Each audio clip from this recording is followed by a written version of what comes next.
The boys are back at Carrington. Preseason is 1 week away, and Manchester United have only made one senior player signing. How are we feeling, sir? It's right around the corner. First game of the season against Arsenal, who are strengthening, is just about a month away. Feeling confident before our 2025-2026 season? I don't feel the vibes. I don't feel positive vibes coming from John over here. Not a lot of reasons to be that hopeful, given how little INEOS has done halfway through the summer transfer window. How are we feeling? How are we doing? I mean, anyone that tells you that they're pumped about this season after United finished in 15th, signed a new manager who INEOS surely told him that they would back him this summer, and then seeing the activity to date, you have to feel nervous. You have to feel a little bit concerned because 15th is not good enough for Manchester United. You can argue we played a little better. Maybe we were hard done by our poor finishing. Maybe the likes of Acuna are going to change it. But you can't expect us to really leap that high up in the table or even compete for top four without proper reinforcements. Give me an Ollie Watkins. Give me a Declan Rice. Just sign Mbeumo already. This is simple stuff. I don't think it's insane for INEOS to make a move. I mean, not Declan Rice, but DCL is on, Dominic Calvert-Lewin's on a free. Why can't we just get that done? And I don't even want him, but he's better than nothing. I give the fans something if I was INEOS. Got to get down to business. The players are back at Carrington. We're going to get into that in a second. But if you look at the speed in which our rivals are moving, they are moving, sir. These are teams that have finished perennially in second place, obviously firmly in the top four. And if you look at just the intent from Arsenal, Liverpool strengthening once again, City spending money like it's free, which it is. We are being left behind. There was already a huge gap. The gap is increasing. And I think the fact that we have not seen small deals. I know we're trying to sell to buy. I get that. But the fact that we know Mbeumo's price, and that's taken us 5-6 weeks when they made the number clear at the beginning of June, is just not acceptable because it's a waste of fucking time. It's a waste of resources, and we just need to get players in and move on to the next one. And they have to, big job of the help ahead of themselves for the second half of the transfer window, sir. They've gotten one player in and no players out. I mean, that's the outs are even more important, arguably. And to your point on Mbeumo, like, look, $70 million ain't cheap. He's a good player, but it ain't cheap. Okay, tell Brentford to pound sand, go sign someone else. Do something. Like, you got to make a move. Or sign him. But what I'm saying is I can't demand that United in a current financial state sign a player like him for $70 million, but you can get free players or loans in. You could do something versus nothing. And I think the issue that I have as a fan is there has to be some ambition, and we know the holes in the squad that INEOS needs to patch up before we start next year. And to run this back already, preseason upon us, sir, we're breaking down the preseason on this podcast, and to have this little activity is a concern. Also, like, if you're not going to do anything, you should probably be doing a little PR spin zone, maybe giving an interview, telling people what your plan is for this year. Hey, don't expect a lot this window. We're back in Amarim the whole way. Next summer is when we're going to be able to take some shots. You got to manage it in some way. And right now, the silence is deafening. The inactivity is stressing me out, and we got preseason, sir. But let's jump into the news here. This is United in the news. We have the players back at Carrington, sir. You want to run through the highlights. Who's back? Who's training? Who's ostracized from Carrington? The list, I tell you what, the ostracized list, the players on the way out is longer than it should be. I hope you enjoyed your summer break, lads, because summer's over. The boys are back at Carrington. There's a heat wave happening in England, so it's going to mirror a little bit of some of the games they'll be playing in the States. But basically, most of the non-international squad showed up earlier this week, that is, on Monday. So all the likes of players who didn't show up for the National League, and then a little bit later in the week, you had the rest of the internationals, minus kind of the problem children as well. So everybody's back in the fold, training with the first team other than Martinez, who still has his long-term injury. And at the same time, Rashford, he's back at Carrington, but not training with the first crew. Garnacho was on his way back mid to late last week. He will need to be there as well. So, and new boy Matías Cunha, who's picked up number 10. So we have the same old characters as last season. We obviously have Cunha as our new number 10 and the only real signing we've made. Diego Leon is training with the first team, but there's a lot of youngsters training with the first team. We're going to talk about them in a second. Some of the promotions that have happened since last season, some of the number changes as well. So no big surprising. The vibes look good. It looks fucking hot. They are sweating. It's hot as shit in England right now. It's hot as shit everywhere. But this is I'm worried. It's like, we're back. I'm hopeful, but INEOS, they said What did Omar Barada said? He said, we have a plan. We got a plan. We're going to execute on the plan. We're going to suffer this year. We sent out 3 players from an attacking perspective on loan. Didn't bring anybody in other than Dogu. We have a plan. It's going to be worth it. Does it feel worth it? Not. The plan is in place, sir. Let's see. So as far as who came back to Carrington, Monday the 7th, the group included Cunha. You saw the number 10 on the training gear. That's right. He took it from Marcus Rashford, Diego Leone as well. Ahmad, Harry Moss, Coyer the Destroyer, DeLitt back and healthy. Fredrickson, Heaton, Aiden Heaven, Kobe Mainu, Mazraoui, Mount, Onana, but he's got an injury. This is going to be we're going to cover this later in the podcast around what this might mean for goalkeeper. We got Luke Shaw, who's looking good, Xerxes, as well as a real fit Casemiro, sir. But the international Reds showing up on Thursday the 10th included Ugarte, Dogu, Bayandir, Bruno Fernandes, and Delo, who just took the number 2 from Victor Lindelof on his way out the door, Hoyland and Cheeto Obi. So players coming back, they are looking fit. Luke Shaw looking fit, Casemiro looking fit. Sir, I mean, that's a nice roster, but this roster just needs players gone, needs players added to it right now. No, for sure. You know, the mountain has only gotten higher. The quality of the Premier League improves every single year, and the players are already being joined. Sunderland, Leeds, they're stacking up and they're strengthening ahead of the season. So, like you said, there are some players in this squad. It's good to see players fit. Mainu looks very fit. Mountain looked fit. Obviously, you know, problem children from the past who had fitness problems in Casemiro and Shaw both look as fit as I've seen them in quite a while. But at the end of the day, I need goal scorers. And the only goal scorers I see are Rasmus Højlund and Joshua Xerxes. You know, there's no Garnacho. There's no Marcus Rashford. Don't even talk about Antony or Sancho. But those players are also kind of in the mix. We'll talk about that in a second. But there are some options. It's just that the holes still exist. Goalie, striker. There's other challenges in the squad that we need to strengthen over time. But at the end of the day, if you can make a big upgrade for number 9 and number 1, that will go a huge way. But right now, it's the same, you know, basically the same old plus Matheus Cunha. Yeah, but looking at this team and this group of players, like you said, there's a just giant hole at who's going to score the goals. There's a lot of players who score goals who are basically ostracized from training that we're going to get to on the latest as far as the outgoings are concerned. This team needs number 9s. Look at Chelsea. They brought in Delap. They brought in João Pedro. They're about to win the Club World Cup. And João Pedro looking really sharp in there, 60 million EPL proven. Why did we even go for Cunha? You know what I'm saying? There's certain things when it comes to number 10, we got Mount. We have players in certain roles we're missing at the number 9. Midfield looking light to me. I'm not buying the whole like summer train and hype train. Like all of a sudden Casemiro is going to be the Casemiro we got 2 or 3 years ago. That's not going to happen. Like you need new blood in the midfield. You need a number 9. You need a new goalie, and you need to be looking at right wing back. And United nowhere to be seen on these critical reinforcements. Seeing rivals like Chelsea strengthen in these areas and then go on to win things is just really frustrating when United are doing nothing. Like give us something. I think that's the bar. Before we get into the transfer outgoings, we got some academy promotions. Sir, you want to run through it? There were some big ones. I mean, obviously with a thin squad, where places where the team is going to be looking for individuals to step up. The notable ones were Shea Lacey, very highly rated youngster, plays in the wing. Physically hasn't developed the same level as some of the players we're going to talk about, but he is very much rated within the Academy U system. He plays on the right, plays on the left, quick feet, and he's very good with set pieces as well. He led the U18s in both goals and assists last year. Reece Monroe changed his number as well. 6'3", left-footed center back. So he's known for having just like a physical dominance for his age group. Not quite as good as these other lads from a technical perspective, but given the physicality and the amount we need in this United side, he's been rated from the academy. And last but not least, Benito Manatato, whose name I will get eventually. This is a player we've heard a lot about. Can you say it again? Bendito Mantato, left winger, who's been turned to a wing back, signed his first professional contract at Manchester United earlier this year. He was a standout in the U21s last spring, someone who's apparently been kind of earmarked by Ruben Amourim as someone that could fit the wing back position going forward. So he'll be an interesting one to keep an eye on. And then Cheeto Obi got a new number. He's our new 32. Good to see him coming back from the summer off. He looked lean and mean. Unbelievable. He's still only 17. So it's good to see, you know, that we don't know nothing yet. I think the first thing we're going to find out is a week from now or a week from yesterday, the first Saturday game in Stockholm who's rated, who looks fit, who's going to get pushed right down to the academies or on loan.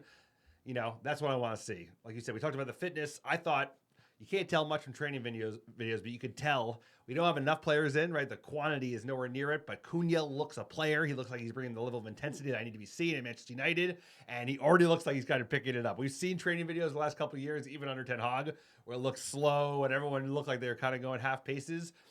Cunha looks like he wants to make a name for himself, and we need more like high quality talent that's going to push everybody, and that's the kind of players that we've got to get in for Manchester United this season, because we can't have any player. We have enough players that need a couple of years to ramp up. We need some kind of turnkey signings, and I think that's what they are prioritizing. But Mbeumo's just taking way too damn long. What are they prioritizing? But sir, let's get into our transfer update. There's not a lot of news, so we thought we'd just run through the sell to buy, because the only reason we tried to make up an excuse. Hey, the FFP PSR deadline was July 2nd. Surely they're going to move. They're just waiting for this PSR deadline. Then they're going to make moves. That could be a reason why we're doing absolutely nothing.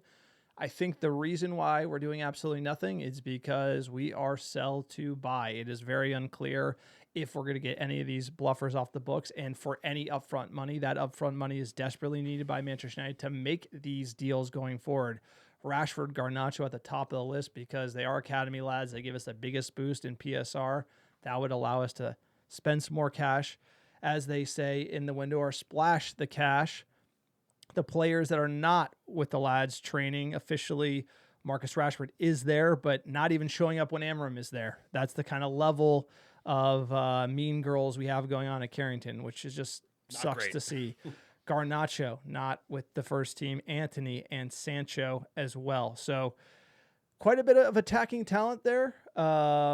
Obviously, Rashford, you can debate his form. Antony did play well for Betis. So I just feel like, are we that sure if we're going to score goals without these guys? And while I agree we got to freeze them out, it only works if you can sell them and get money. And so the latest on Rashford, who's probably the most highly valued player that is being frozen out, the rumor is Barcelona are targeting him, but only want to do a loan. Nobody is going to pay Manchester United money. Like, we're not wheeling and dealing FC. We got nothing. They only want a loan. That means we're paying part of his wages to play for Barcelona. Everybody have a laugh. What do you expect at this point? At least this is the developments around Marcus Rashford and his likelihood of joining Barcelona have actually increased over the last week, because they were chasing a player at Liverpool. They got struck down, obviously, given the horrible tragedy that happened with Jota. They don't want to lose another attacker, so they are going after Marcus Rashford. Obviously, the Nico Williams deal didn't happen. He signed a 10-year contract with Athletic. Rashford's made it very clear he wants to join Barcelona. Apparently, he's willing to take a big pay cut. So what we're hearing is this could have legs in it. I think Flick has endorsed the deal, likes him as his left-wing option. But what we're hearing, like you said, is Rashford's willing to take a pay cut, but Barcelona aren't willing to pay up front, even though they were willing to pay Athletic Bilbao a couple of weeks ago up front. So maybe United can twist their arm a little bit, but this feels like a loan with an obligation to buy. If he takes a cut, it's the same. It's like more. As long as it's an obligation. This is mashed potatoes. This is all literally. No one's buying these players, sir. United are going to die. We're dying of indecision and a lack of leadership. It's like, you have to get these players off the books. You have to. If you can't sell them for anything, just get nothing. You move on. Like, hanging on to these players and loaning them for years, having come back and then loan. This is taking resources in the front office that apparently we don't have, because we're hiring for these positions right now at Manchester United. This is a shit show. Anyone trying to shine this up and think that this club is going to be set up and have a squad around it, put yourself in Ruben Amorim's shoes. He's got to be like, there's no way he would come to United if they said we're not going to sign anybody. There's no way. INEOS has everything to do right now. And like, getting Rashford off the books permanently in some deal, 15, 5, whatever, you got to get rid of him. You have to get rid of him. We cannot be doing these loan deals into oblivion. And I am so afraid that we are going to loan every single player on this list. And going down the list, we got Garnacho. He rebuffed Saudi Arabia. His boy Ronaldo trying to get him in to the big wage club. Only wants English Premier League. Falling out with the manager, won't play for Manchester United, only wants to play in the league. What are you going to do? What are you going to do? Players got to agree. He's got to agree to go. Won't play for us now. and this is all because of the Europa League final that we lost. Is it really worth it? And this is going down the list of like, we could use Garnacho next year. You sure you don't want to just make up? You sure you just don't want to kiss up and make friends? Like, why not? I mean, if they could dish Rashford and Sancho, Antony, we'll see. That's going to determine the success of this summer. Just you have to get them off the books, even if they don't get the same replacement as quality that we want to see. The fact that you have these hanging over your head, this one makes the least sense because those other three have had long-standing issues with the coach. Now, Garnacho has had behavioral issues under Ten Hag. He's gone bad. He's gone bad. Let me finish here. Under Ruben Amarim, but he's also 20. These other guys are agree. mid-20, 25, fucking 28, 27, soon to be 28 for Marcus Rashford. I feel like this is the one where if you could get Rashford off the books, if you can get Sancho off the books, I know you want the PSR benefit, but you don't need to be giving away for scraps to a team. What are you going to do, sell them Newcastle for 40 But he million? is surplus as a number 10 if you sign Mbeumo. So the whole thing is if you sign Mbeumo, then you need to get him gone even more because he is a surplus number 10, and you don't need to see him sitting on the bench. So the question is somebody going to pay? And apparently Italy had money for him, but now he only wants to play in England, so that leaves what, Chelsea? Or bust, and does him coming out and saying he only wants EPL through Romano, does that give Chelsea leverage to get him on the cheap right now? And the answer is probably yes. United back against the wall.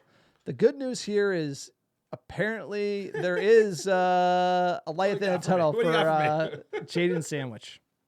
We're hearing it. Juve. Sir, Juve, do us a favor. We're getting closer. The numbers are getting specific enough that it gives you a little bit of encouragement that the deal could get there. It's not going to be a good deal. It is a deal. We just have to get them off the books the same way. We're hearing, 25 million euros, but that's before we have the payout, which is 4 million pounds, which is almost 6 million euros. So we're probably going to be looking at getting 12 low double-digit million euros, I would imagine. So this is going to be not much. But we get the wages off the books. But the wages are big. 1 year left. You get something for them, and you get the this is just now a distraction, like you said, a distraction for the front office, a thin front office that's apparently recruiting talent midsummer, halfway through the transfer window after being in the seat for a year and a half.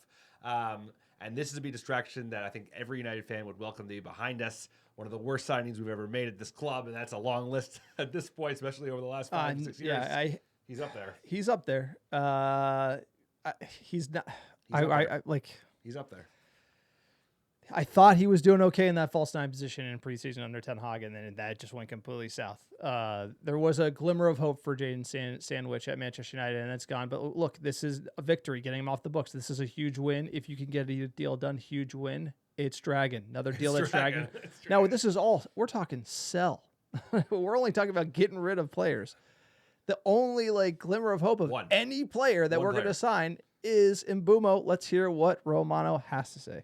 The absolute desire for Manchester United remains Bryan Mbeumo. The contacts are still ongoing between United, Brentford, people involved in the deal. Mbeumo still wants to go to Manchester United, and the club maintain their confidence, their optimism to get the green light and sign Bryan Mbeumo in the next days. So still no breakthrough in this story as of tonight, but Manchester United keep working, keep negotiating, keep advancing to find the right structure for the deal. They are working on easy and difficult add-ons, trying to make Brentford happy with their final proposal. So Man United are on it. The Mbeumo deal is absolutely alive at this moment, as of this weekend, with Manchester United prepared to push again in negotiation and get Bryan Mbeumo in a crucial target. Mamma mia! What's that? Look at the side of Brentford. His accent Would you like a pepperoni pie? His accent has changed over the last 4 years, by the way. He's really leading in. Hey, coming from North Jersey, I got Italian blood running through these veins. Come on, it's like I appreciate it. But Mbeumo, the Brentford, what are they going to do? Honestly, he is playing that up a bit. Fabrizio Romano, he's playing a role. He's playing whatever an it takes. But But good for him, making money. Brentford 170 is the rumor. Again, that's just smoke that they want more. United 62 and a half rejected. It's somewhere there. I go back and forth on this one. Apparently, these are just low tier, just rumors you're getting from Twitter. You can't source it BBC or anything legit about how Sir Jim doesn't want to pay up again because they want to show that they have a backbone and that they're not going to let people take advantage of them in the window. And I just that type of stuff is at a certain point, 5 million, getting a manager, a player for preseason. You end up hurting yourself. I don't think you're saving face. And I think that can't be true because it has to be, they need to know and get their arms around who they're actually selling before they can even come up with some budget. Because right now they're saying, hey, we could probably do Mbeumo, but if we don't get these players off the books and get any material cash up front, like sell a Garnacho, then we won't be able to get anyone else. And what does that mean? So I feel like there's some dominoes and decisions that are being hung up in this transaction, and the sell to buy aspect of where we are, where they almost don't want to go all in on Mbeumo because it might mean they can't sign other critical positions the manager wants.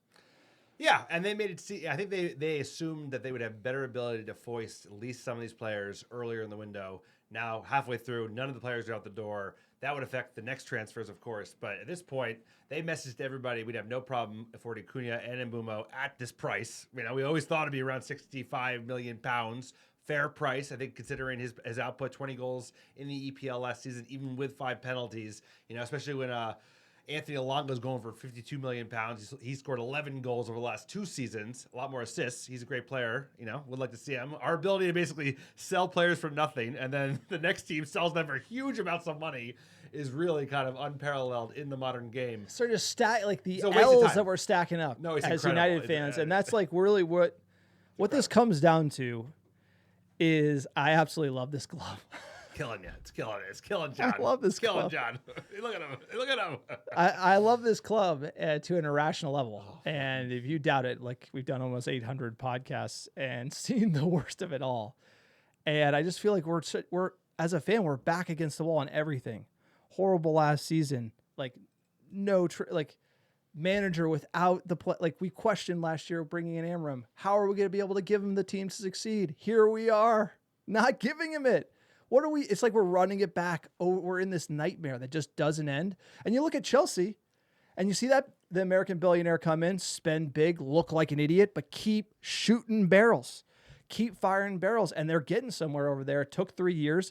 They took their licks. We're taking licks and there's nothing coming. There's like, we're just treading water after finishing 15th. And to me, it's like something has to be seriously wrong. They need to go get more money. They need to raise more money. They need to do commercial deals. They need to figure out how to like stop the bleeding that is Manchester United right now, because the last thing we want is to be like fighting relegation next season or having another manager get dismissed. I'd be like, as a fan, I fear for not giving Amram what he needs. Like this could go absolutely sideways if he has to run it back with these players and he's got no help from the board. Like, what does that look like? That needs to be communicated to us fans, something here at Manchester United, but it's just more of the same, more malaise. It's all the Glazers to blame. INEOS didn't bring in enough cash in their deal. They thought they could get away with it. And now they're probably staring 1,000-yard stare, chewing glass, staring into the abyss. That's what it feels like at Manchester United right now. We need solutions. And this deal itself is a great encapsulation of United's shortcomings at the moment, because the fact, I think they do have the money for the deal, even at 65 to 70. It's just that I think they're trying to be too clever. It's like Jim's like, don't get, nickel him out for that last 5. I know this guy. He's like, nickel him out. No, don't give him involved. He's involved in everything because he can't give up the reins. He's like, they want 70. Fuck, I'll give him 65. Don't give him anything else. And then every other club, they name a price and they're like, all right, he's 50 million. And then they pay Newcastle, City, Chelsea, Arsenal, they're spending so much money, they get players done within days. Like, all right, you want a price? Pay the price. They tell us 65 million. Okay, here's 52. Okay, no, it's 65 million. All right, how about 60? No. It's like, just pay the price and move on with your life. And the fact that I don't necessarily need that. It's not about paying up for Mbeumo. That's just like the same old dumb United. Paying up for Maguire, paying up for Antony, just paying up. I understand not wanting to pay up, but then you got to have plan B. You got to have. Why are you letting Mbeumo not sign a number 9? Who's our backup target? Why are you like? What other deals are we doing? What other deals are we doing? We're not doing any other deals. Everybody knows we only want Mbeumo. They might as well be on vacation. We're doing more work than the front office at Manchester United. You kidding me? We are. We're doing more work squeezing news out of these bloodstones. We got nothing here at Manchester United. We're absolutely dying, sir. That's what we do. We're digging deep. ARD. But look, I am excited to get to the football, because we have been in this like horrid break with no news and lack of ambition after this horrible final and horrible season. Horrible summer. and a horrible, it's just stacking and stacking. And finally we can watch some football. And I just hope that the lads come out and look half decent against Leeds. Let's get into our preseason preview. Summer tour, save us from the summer transfer doldrums, because it is a little madness not seeing updates here on deals. Absolutely, sir. Let's get into it. Who's ready for summer heartburn? Because Manchester United's first preseason game is less than a week away. Let's break down what the tour is going to look like this year. It kicks off on Saturday. It's a shorter tour, which we're all happy to see. We'll talk about some of the changes in terms of the distance travel, the number of games played in advance of these games coming up. But the first game, sir, Stockholm, as he usually does, as we usually start in our tours, is that we're starting in Europe, which is great. So they're going to Scandinavia, yep. So nice and nearby. There's lots of Scandinavian Reds. Whenever we go to Scandinavia, you see good showings. We were in Norway last year. We were back in Sweden the year before. So they're playing at the Friend Stadium, the same stadium where we won the 2017 Europa League final, sir. So it should be a nice homecoming. I wish we lifted the Europa League final most recently. But we're playing Leeds, newly promoted side. Like I said, it's July 19th. So this Saturday at 3 p.m. local time. It's going to be 6 a.m. Pacific, 9 a.m. Eastern. And you can watch all Manchester United games during the preseason tour on MUTV Live. They're having a deal right now. It's quite cheap. I think it's less. Yeah, but in the U.S., when they come to the USA, the preseason's through Peacock, and it's not through MUTV Live. So if you're in the United States, you have to purchase Peacock Premium to get access to the USA tours. MUTV will be available on demand afterwards. So again, you got to add more streaming subscriptions to your arsenal, but Peacock also gets you the live games during the season, so you're probably already on that train. But just to give you the idea, if you go to your MUTV app, which you have every year before this one, the live games, other than Leeds, will not be there because this new summer tour Peacock and special. Fiorentina and the last one. So you're right, absolutely. The U.S. games is part of the NBC Sports Premier League summer. Those three games in the middle, we'll talk about in a second. They'll be on Peacock, like John mentioned. But the first game against Leeds on the 19th, and the game right before we play Arsenal against Fiorentina when we see De Gea back in Manchester on the 9th of August, they will all be on MUTV Live. And then kicking off the summer tour, so we're going on the 26th of July, so 7 days later, a week later, we're going to be playing in not too far from our hometown in New Jersey, MetLife Stadium. Obviously, the future home of the World Cup final next year. We're playing the Hammers, West Ham. Should be a good occasion. It's been hot on the East Coast. But looking at the group right now for our summer series, West Ham is how we'll kick it off. So good tune-up match for bottom half of the table teams, sir. This is great. Other than Bournemouth, Everton, and West Ham is probably who we're going to be competing for to not get relegated next year. No, these three, the first three games here, Leeds, West Ham, and Bournemouth, are exactly the type of fixtures that we need. And jumping into the third game, July 30th, Bournemouth, it's going to be 8:30 local time in the Windy City, 6:30 Pacific, 9:30 Eastern. So it's going to be 8:30 Central. So it's going to be playing at night, which is exactly what we want at Soldier Field. United basically need to show that the new Amourim system is working against these lower opposition teams. These are exactly the teams we struggled against that cooked us at home, the West Hams of the world, the Bournemouth, Everton, etc. And so we're going to be playing these sides in preseason. It's the perfect teams and opposition. And this isn't hey, get a result. This is no. We need to see the Amourim system working. We need to see it clicking. We need to see it, all the players buying in. That's what we have to see. The wingbacks getting into the attack. We need to see scoring goals, right? The big thing we couldn't do was we couldn't finish. We were basically off the mark in the final third, and we need to see clinicality, sir. We need to see goals from this side, the chemistry growing, and hopefully Mbeumo joining the squad. No, because that's what this summer tour is all about. I mean, that's what it's like. All right, we didn't see it come together last season. Ruben Amourim was in for 6 months, and we did not see what we would expect to see, once he got a couple months under his belt. So this summer is going to be huge for that. Also, the level of opposition is perfect for that as well, given that, they're about our level these days. Even Bournemouth's probably above our level. But finishing up that tour, so we're going to finish it up the following weekend in Atlanta, 5 p.m. local time, East Coast. So it'll be 2 o'clock in the afternoon on August 3rd against the Toffees, playing at Mercedes-Benz Stadium. It's supposed to be a nice one. And, of course, playing against David Moyes' Everton. Unbelievable. So that will finish up the tour in the United States before we head back to the United Kingdom, to England, for our last game of the preseason on the 9th of August against Fiorentina, obviously playing David De Gea's club. I'm sure he'll get a shutout, and obviously... Yeah, he'll remind us why we should have let him go. I know that. We have no doubt. All ex-players. We have no doubt. We have no doubt that's going to happen. And we're going for the Snapdragon Cup. Snapdragon Cup. That's it. That's probably the only silverware we're going to get our hands anywhere near. So absolutely, let's get that Snapdragon in.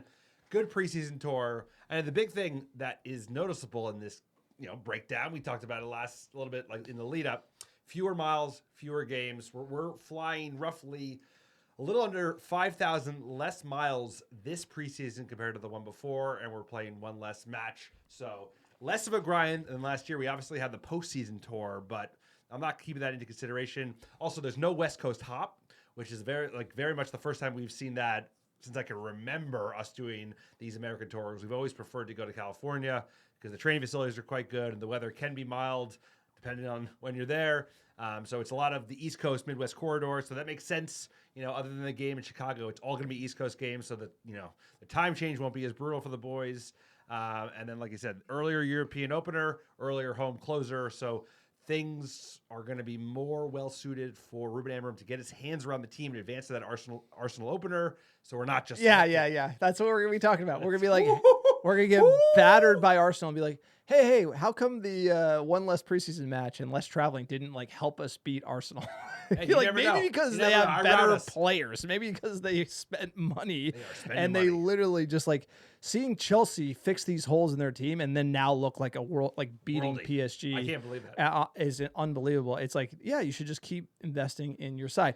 All complaints aside, let's talk about who we're most excited to see. Obviously, Cunha, top of the list. Diego Leon, new. These are the two new Reds. I would add Mbeumo to that list if Sir Jim gets a backbone and we can get this deal done so we can get this season onwards. If you could do Ollie Watkins, Mbeumo, Cunha, done. John Victor. Run it back. I'm fine running it back with Onana. Yeah. Because you got we're just getting we're begging for more the ask keeps going down because we'll take anything. We'll take anything at this point. I want to see Cheeto look like he can break into the starting 11. He did not have it last year. Let's be honest. He looked sharp. He's a kid, but I want to see if he has the ability to break into the starting 11, be an option if Højlund goes sour again. Dogu, excited to see if he can get the attack clicking. Højlund, not necessarily that excited to see Højlund. Now, you have it on here. Tell me why you're excited to see Højlund. Well, I want to know if we need to sell him. I saw a lot of promise in his first season. Last year was a disaster. If it's more of that this summer, then he's got to go. That's because then it's really going to force our hand that you got to move him out and you got to get two new strikers in versus let's bring in a senior striker that he can learn from. That's why I was excited to see him. I'm obviously more excited to see Cunha and Dogu and Leon. I don't think Leon's going to feature much for the first team, but Cunha I'm excited to see. He'll get some time in second. For sure. For Højlund, it's you're right. It's a critical moment. We run it back, and he isn't good. He's got to go. But no one's paying for that. No. Loan. That's the problem here. And like I said, what we're hoping to see, you got to see Amarim's system. You got to see it. With Ten Hag, we could see glimpses of what he was trying to do in preseason. We need to be seeing that from Amarim. We got to have a plan. We got to have hope. He told us he gave us no hope after the final. We got to have some hope. That's what we got to start building this hope. We got to start building belief in this system. We got buy-in from this team. Need to see grit. Need to see the lads staying fit. Also, Lenny Euro going down last preseason. Can't be having any major injuries. So I'm excited for this. This is really the measuring stick. Amarim wanted a full preseason with the lads. He's getting a full preseason with the lads. So the excuses that he can use keep clipping off the list, and we got to start seeing good football. I'm hoping, I'm praying to the footballing gods that we can see some good football from this Manchester United team. We got some gems. If some players step up, like you see a new Ugarte looking sharp, you see some dogs in this team, we could be fighting, but the whole heads down, just Bluffer FC lose to everyone at home last year. It's still in the back of my mind, and it makes me nervous. Because this is it. This is the crux of the business. This is even more important than the transfers, the ins and the outs. It's does the system work? Can the players get behind the system and make it work against the Premier League opponents? Obviously, this heat is not going to be stuff that they're feeling on an ongoing basis in England, but it's a good tune-up. But playing the Evertons, the Bournemouths of the world, the Leeds who are now our Premier League side, can the three at the back, can we control the game? Can we create chances? Can we convert chances? If we could do that, Also, the boys look fit. Can they stay fit? Can they have that high level of tempo that is going to be needed to actually make a three at the back effective, where you can actually turn the ball over from a higher up position and get chances on goal? If they can do that, then we have real hope for the season, even if INEOS are fucking making a meal the summer transfer window. If they don't, they can get all the signings in the world, bro. And Amarim's all in. Like, by the way, even if Amarim doesn't get his guys, I want him to, chin up all in, baby. I don't want nobody. We can't be having excuses from anybody, including Amarim and including INEOS, because they got to own up to it. If they're gonna leave this pile of shit at the manager's door, they got to own it, and they got to. I search him has to give an interview and explain it, because the last interview he gave to Gary Neville, he was running through. Oh, well, Amarim doesn't have this and that. Well, he knows a lot about the team, so then why didn't you give him nothing? And that we need to be hearing answers from this team. And we cannot be trying to go with a certain plan and then panic buy after the first couple of games. We can and remember the start we got to. So everyone just try to woosah, go outside, touch grass, get ready. Preseason's back, baby. We're going to be here all the way. The Manchester United, next bit of news here. Amazon wanted to do a behind-the-scenes documentary about Manchester United. The rumor was £10 million. We shut it down. We said, no way, do not want it. Amourim doesn't want it. A lot of money for this team to be turning down. I've heard, a lot of people praising this. Hey, we don't need no documentary about how shit we're doing right now. I've been asking where the extra commercial business was going to be coming from INEOS. And this is £10 million. And I wouldn't mind seeing what's going on behind the scenes at Manchester United, because it ain't looking great on the pitch. So I'd like to get some insight to what's going on behind the scenes, right? I want this. I understand why Amarim doesn't want it, and I understand why INEOS might think this is a distraction. But as a fan, I need to know what is going on. You can't come out, all we see is this, nothing makes sense in the pressers. The players got nothing to say, and we're horrible, and everyone's getting paid a ton of money. Why not film it? Take the 10 million and be yeah, look at the camera and say, hey, we suck. What is the issue? I want to know what's going on, because this whole thing with the United, it's a mystery as to what's happening. What's the meme? It's I fear for my club, but the content would be incredible. It's if you're Manchester United, it's absolutely the right move to not allow this to happen. The club could very much be in a relegation fight next year. They can very much get relegated next year. They can more than likely fire their coach next year. It would be a shit show beyond belief. As a podcast host, it would be fucking incredible content. Still lean to the point of I don't want to see it, because it'll be fucking, you know what it is? It's Omar Morata trying to do his job, and then Jim Ratcliffe called him up and what are you doing? I heard they were getting free lunches to the stewardesses. By the way, it wouldn't help. I do agree it wouldn't help. It would be the most viewed all in by a mile, because United fans would watch it and United anti-fans would hate watch it to 10x. It would be so watched. Everybody would be all over it, but it would not be a positive light to show the But team. this is so whitewashed, by the way. Amazon All or Nothing is so whitewashed. It's not like Sunderland Till You Die. Sunderland Till You Die was that was all access to the point where it was you shouldn't give that much access.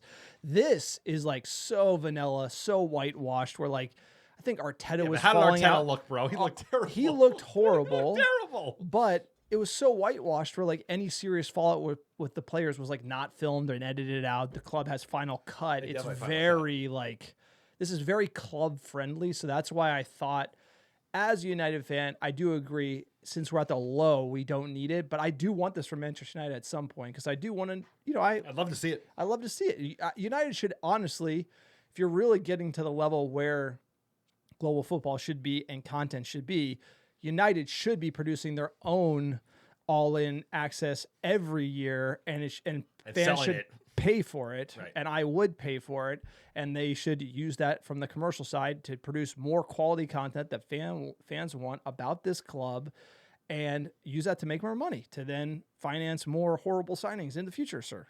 That sounds like a great idea to me. I mean, if we were a season ahead and Ruben Amorim was working and we're all right, we're pushing up the top half of the table, signs are coming together, then it would be perfect. If we can get through this season and there's green shoots and there's encouraging signs.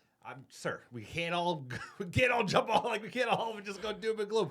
But I'm not doing. If we were on the up, I'm just telling you what I see. If we were on the up, I would be encouraged. It would make sense. But it's like this next season could go so many different directions. Most of them bad. You don't do it. You watch the Arsenal All Access. You're like, that front office. It seems like they know what they're doing. That coach seems like he has no idea what he's doing. All you got to do is pluck at Arteta, and that team will probably win something because. Yes, but that's an insight. Yes, that, like I see and know, and I want that insight about United. I want to know these players are just not worthy of the shirt, and Amarim's a great manager. I want that like extra bit of insight. Selfishly, you would find out by watching this. You should not do it, but it should be done at some point. And you're right; it shouldn't be done in crisis because it will only like light the fire of like how bad things could possibly get. Next bit of news here: Andre Onana set to miss Manchester United's preseason with a hamstring injury.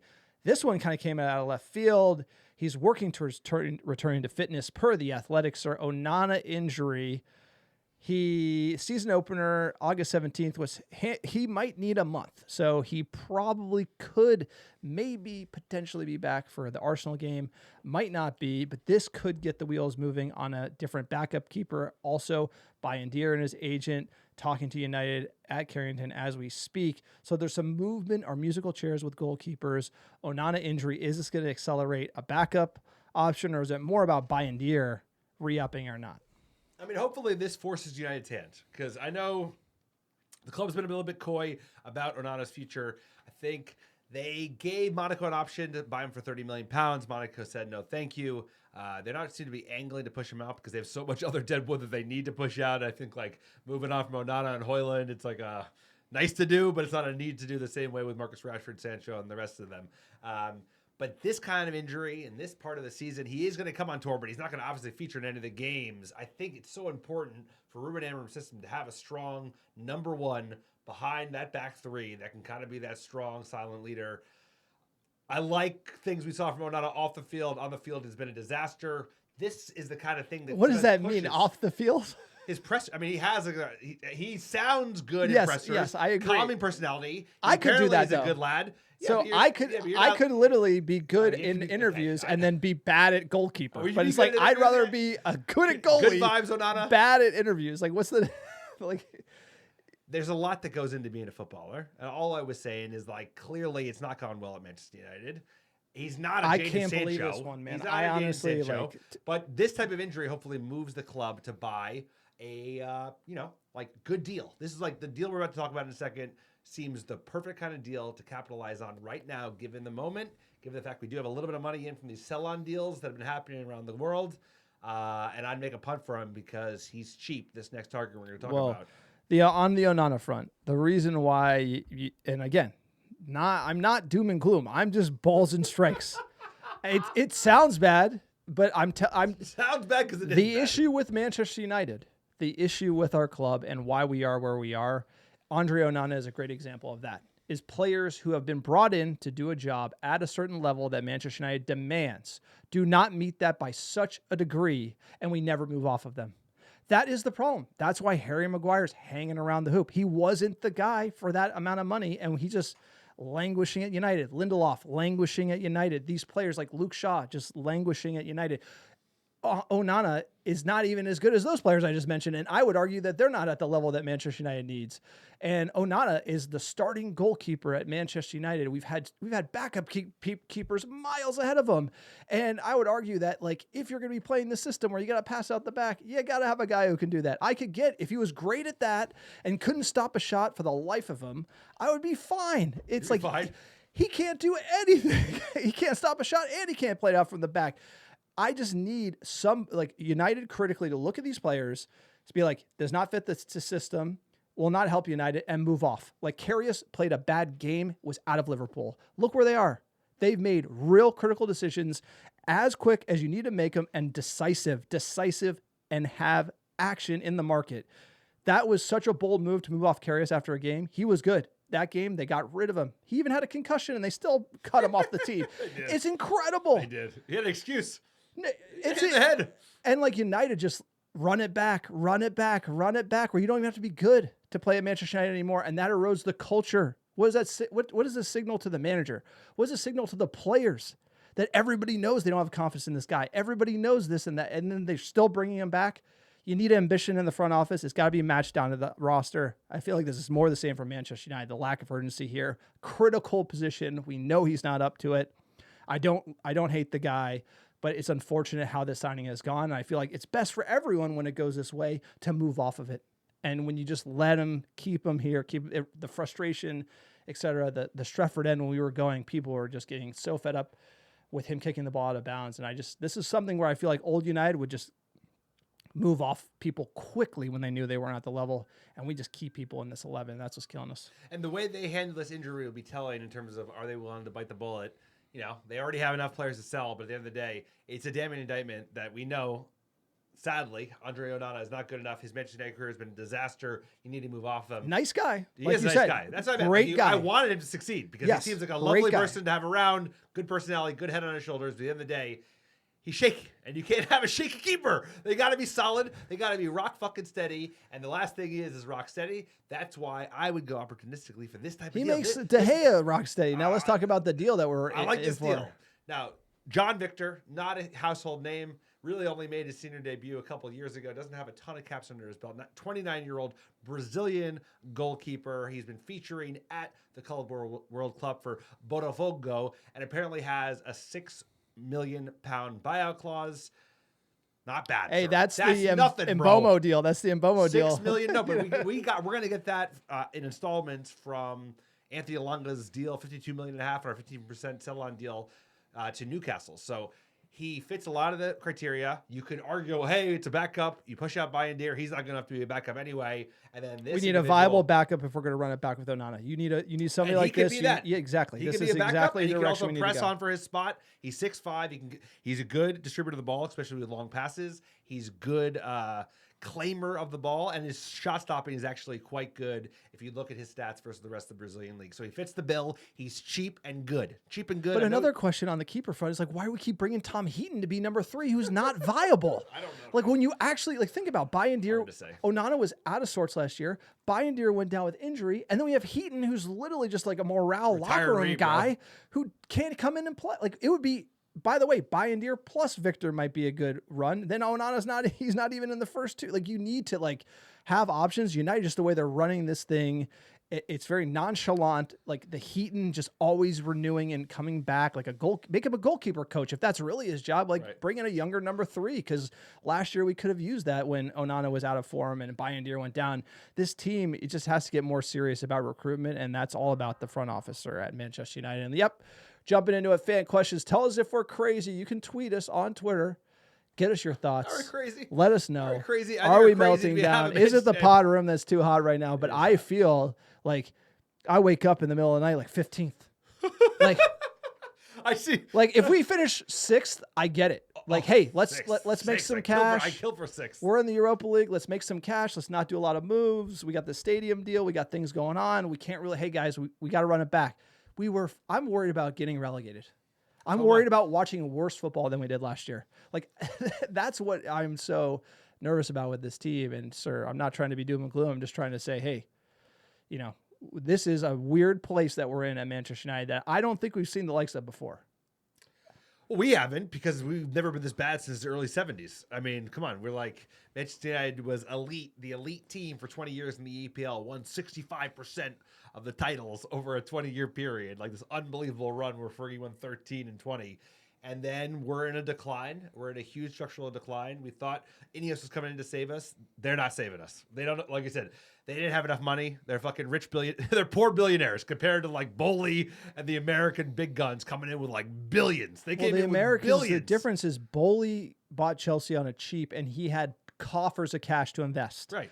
Ratcliffe bought at a premium valuation and didn't have any extra money to invest. It all went to the Glazers. So he bought it without it was a bad deal negotiated by the Glazers, honestly. And then Ratcliffe got the reins and he realized that they needed more money. And now we haven't gotten that more money. And so in lockstep, Like he's basically chained himself to the Glazers as his club continues to sink, and as Chelsea rise, Arsenal reinvest, Crazy. Newcastle chipping up, buying Alanga for big money.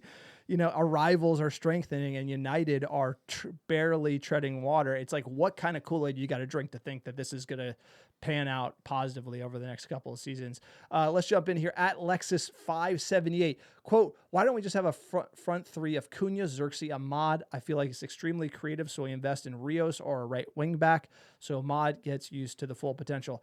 I love this. I already said Mbeumo, great player, will up-level us, but do we really need 2 10s? Like, where is Ahmad going to play? Where is Bruno going to play? Are we guaranteed to play him out of position? Why not Cunha, Bruno, and then get a nice number 9 slotting in front? I'm not Mbeumo or bust. I like the deal. We're pregnant with it, but this is a great point. Do you really need him if you got Bruno, Ahmad options at 10? I mean, I love Mbeumo. I love the age. I think I've really gotten excited behind the player. I think he offers so much as kind of a counter to Cunha in the left wing. But we're dying for a number 9. We're dying for 2 number 9s. If you were to ask, would you want Mbeumo or fucking Ollie Watkins? I'd probably say Ollie Watkins just because we need a number 9 so badly. But Mbeumo's got more years in the tank. I also think he's got more upside. And I think we lose Mbeumo, he's going to an elite side. I'll tell you, He's going to elite side. He's not staying at Manchester United. So this is our chance to get a really good player using the United Connect. But we need a number 9, man. And if it's Ollie Watkins or Mbeumo, I'm going Ollie Watkins. So and here's the funny thing about Ollie Watkins. Oh, Nothing both. makes you want Ollie Watkins more than being linked to Dominic Calvert-Lewin. Oh, my God. You're like, Ollie Watkins, I don't know. And then you're like, Dominic Calvert-Lewin. You're like, Ollie Watkins, I'll take him. If we sign Ollie Watkins, he would be adored at United, by the way. Like, the United fans would love him, bro. They would love him. What's even more criminal is these players are available. I know. And we're not doing the deals. This isn't like We're Harry broke, Kane bro. for 120. No, This it's is like 50. We can get it for like 50 you could get million Ollie pounds. Watkins for 50. Like I do like where Lexus is going with this, and it's worth a shout. At M_Jesus, halfway through the window, 1 in, 0 outs. How long does Amarim last? How long before the club's back up for sale and likelihood of next owners? I'm guessing 28 to 12 to 24 months, and the whole club sold to a private equity firm. Look, you want to comment here? How long does Amarim last? Think about it. We are putting out these fan questions. Fans are asking us, when is the manager going to be fired? That's the confidence in this next season. This is crazy. This is like baseline commentary from United fans. We've never brought a coach in and had him do so poorly. I mean, think about it. He had a sub 40% win rate. He was the worst performer of the 12, starting 11 plus the coach. Like, he bottled that final all day. I will say that forever, in the same way that Ole did, and I think even more so because he had more tools at his disposal than Ole did, and played a worse team. What have we seen to get behind him other than his hype and how good he did in Portugal? He did great in Portugal. I'm behind him. I like him. You gotta back him. He didn't come. He didn't come to United with. But INEOS has to give him players. We have to be able to see that he can get more out of the players, even with the players he has today. So I want to see the first 3 or 4 games of this summer window. Okay, how many managers have these players gotten sacked? Shit ton, so bro. it's like you can't just say it's like you cannot. If you brought in Southgate, or Graham Potter, I would agree with you. You get mowed over by You brought in Ruben Amarim. You do not bring him in a new system and do not back him. That is on INEOS. Yes, it is. Like, Amarim has not done well. He probably should have played 4 at the back. He should have given up on the system. He should have waited for reinforcements. There's a lot of blame to go around, but INEOS should have never hired him if they could not back him with, like, I'm talking 7 to 8 new players in his system. He would, for this new, like, for just a regular manager, you probably need 4 to 5. For like a whole new system, you probably need 7 to 8. And they've given him 2. We're pushing out 5 players, and we lost 3 players on the end of their contract. We're not even saying net. No, we're like, we're falling behind. We need a number 9. We need 2 number 9s. We need a goalie. We need a midfielder. And they're going for a right winger where we could make do. I like him. I mean, like I said, he's a really good player, but where does he fit in the priorities? How long before the club's up for sale? I think it's 18 months. I think so goes this season, so goes INEOS. Yeah, that's it. Yeah, I think this season is everything. This season is everything. If we go down the road of firing Amarim, it's over. It's over. If it goes bad and we have a bad start, which is just like guaranteed. This is we are either going to win the league or we're going to be like in relegation fight. There's no other. This is going to be like the most out of nowhere like turnaround ever, or we're just going right down the barrel. And the reason for that is like the tough start, no signings before the tough start. Manager's probably not happy about it. Like Ruben Amourim is not happy. I don't need to have a tier 1 source tell me that because the way they got him in was we're going to do all this stuff and they're doing nothing. And whether or not that's the fact they don't trust him or they don't trust the road they went down after firing Ashworth and paying him money to leave, after firing Ten Hag and paying him money to leave. And so it creates an interesting just shit show. I think if United goes down the road of firing the manager and we're bottom half, the club will be up for sale next summer, 100%. And the rumors will start in the spring, and Ratcliffe will just be getting out of Dodge because it will get so hot. This is going to get protests. People are imagine going to Stratford End. It's going to get protests every day, and it's going to be like every game will be protests. And you know what? That's good because the fans, if they come in, the Glazers fucked this club up. INEOS came in, did a deal that finished the job, did a deal that wasn't enough, and then they fucked the club up more. The fans should be knocking on those doors and protesting, and we should be getting these guys out because that's what's always needed to happen. And the Glazers won this big valuation. Sir Jim bit. That was a mistake. And if it's written that way, it's written that way. But regardless, the next owner's got to be flush with cash so we can get off of this PSR half measure bullshit and just rebuild this club like it's meant to be, build a new stadium, and just move on. Because Manchester United will be back. We will be back. It's just this INEOS train. It's a lot of excuses, a lot of people pointing at each other, people firing, leaving, creating jobs, Project 2028. It's just kind of a little bit of a mess, and it's time to just get back to just hey, you got a couple $1 billion? Let's go here. There was never going to be an outcome where the Glazers got to hang around, get a payday, and United succeeded. The only way this turns over, and we will be back, it just might be 5 years, 15. It might be longer than you want. Glazers didn't get to ride the high. The Glazers have done the damage. They put the fucking club in the ground. INEOS got way too clever. Ratcliffe is super fucking arrogant. If I'd come in $250 million would be enough, bro. You need $1.5 billion. Sacking Ashworth. $1.5 billion. Ashworth set the tone. Yeah. Arrogant. Once again, I know what I'm doing. I know best. No, man, you don't. You're rich as fuck, but you made your money elsewhere. Defer to experts. He did not. He hired smart people, got in the way, started firing people. He doesn't know what he's doing. This shit's all going to fail. I hope it doesn't, but now that I think about it, and the idea that the Glazers are going to ride some successful, minority owner coming in, it was never going to happen. We're going to finish here at Nolan Taylor 98. Can tell from the pictures that Amarim told the guys to get on a lean diet. I like that. They're listening now. This whole thing with INEOS is very alarming. One thing I look back to is Amarim has always said the players aren't playing to their level. He's never said to get rid of the whole team. He also said we're the worst Manchester United team in history. He's right. He said a lot of things, and I think when you're kind of failing, that's what you say. But you're right. Hey, if eating well solves all of our problems, like I said, we're either going to be competing for the title or we're going to be fighting relegation. I just don't see much in between, and I have no reason to think we're going to be winning the title unless we have. It's either going to be relegation or meddling in the middle, and I think most people will take meddling in the middle at this where's point. The action? Where's hey, we got a frisky loan deal, some young 22-year-old right wing back. John Victor, £6 million. That's great. Anything. That's a great deal. But we're He's not got doing a release it. clause. He was playing in the Club World Cup. Looked good. He's got the size. He's 29, which is young for a they're keeper. the tier 1 smoke is zero. No, it's low. It's I've unreliable. never seen this. No, it looks like the United's almost what are they? Are they working on a sale right now? Like I said, I think are they working with the rain group to get the I think we're working harder again? than the front office of Manchester United. United. I think they need to hire us. At Rolling the Deep, I know we're all waiting for last season to end, but unfortunately now dreading the start of next season. Based on the amount of business our rivals are doing, you think they ended up in the bottom half. Is there any hope? We are in a vicious cycle. Look, I think there's hope, and this hope starts with preseason because if Amram can, I think he is a very impactful and top coach. And if he can get these players on side and out of this bluffing zone that we were in, and we can start playing high energy, high intensity, almost like PSG, what Luis Enrique did at PSG, and they were a bluffing team. That was a bluffing team that got a great manager in there who got him fired up and working off the front. He also got rid of Mbappe, another bluffer who doesn't like to run. If we can get rid of Rashford and we can get everybody on the Amourim program and we start seeing that in preseason, there's hope. There is hope. If we hold the line in those first 5 games, there's hope. But, we could use some reinforcements. We could use INEOS delivering and not just saying, hey, it's all about eating your Wheaties and everyone working hard. And they also brought in expertise. PSG were fucking it around for years. They were having like buddies of the Shaw go in and run the club. They kind of got pushed to the side, brought in a heavy DOF. They've recruited very well, like you said. They pushed out big personalities, brought in hardworking. Solo Ugarte for 50. And then they signed that fucking kid from Portugal who's a worldie. He was like this little guy, but he's so good. No, they know what they're doing. You got to have a world-class DOF. You got to have a world-class front office. That's the only way you get there. It's all about recruitment. You live and die by recruitment.